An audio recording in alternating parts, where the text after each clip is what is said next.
Hey everyone, welcome to today's video. I hope you're having a good day, and if not, hopefully talking about bees will help to improve it.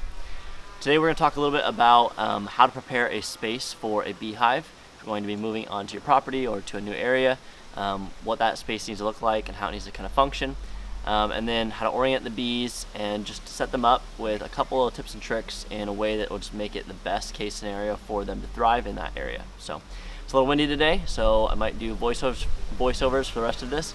But let's go work on the bees and get this area cleaned up a little bit, and I'll show you what I'm doing.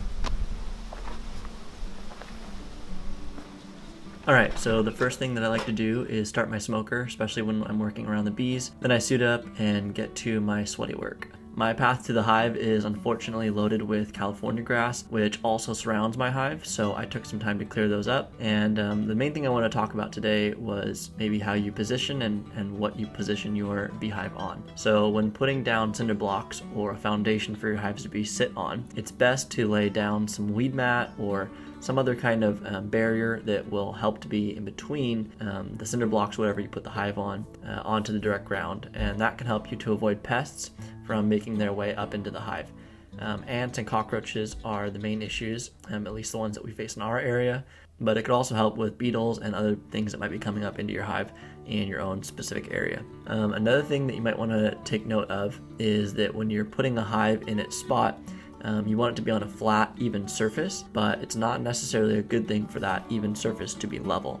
You would think that leveling it is the best situation, but you want it to actually lean a little bit forward. So it'll be higher in the back and then lower in the front. And that'll allow the bees a little extra assistance when cleaning out junk from their hive. But also the main one is when rain comes.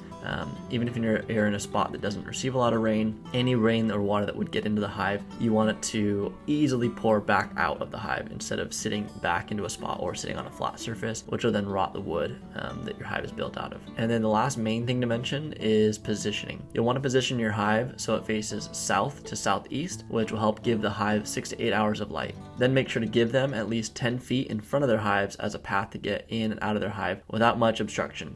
It'll help them to orient and more easily be able to find their hive. And that's my main downfall to this spot. A tree blocks out a bit of the sun and their path is a little bit obstructed by this tree as well. But after a few weeks, it seems like they've adapted to the space pretty well, and if they really don't like it, they can always leave. And another small tip to not miss is to have a rock or cinder block around the hive that you can put your smoker on. I've seen fires start from placing these directly on the ground, or at least burning and making scorch marks on the grass, and that's a safety measure you definitely don't want to avoid. Well, those are about the main things that I wanted to share, so I just took a little peek into the hive to see how my girls are doing. Overall, it seems that they're really liking the new space, and if you want to join a community where we're trying to offer tons of beekeeping advice and learn from one another in order to strengthen our understanding of beekeeping in different climates and places in the world, then the link to our Patreon is in the description below.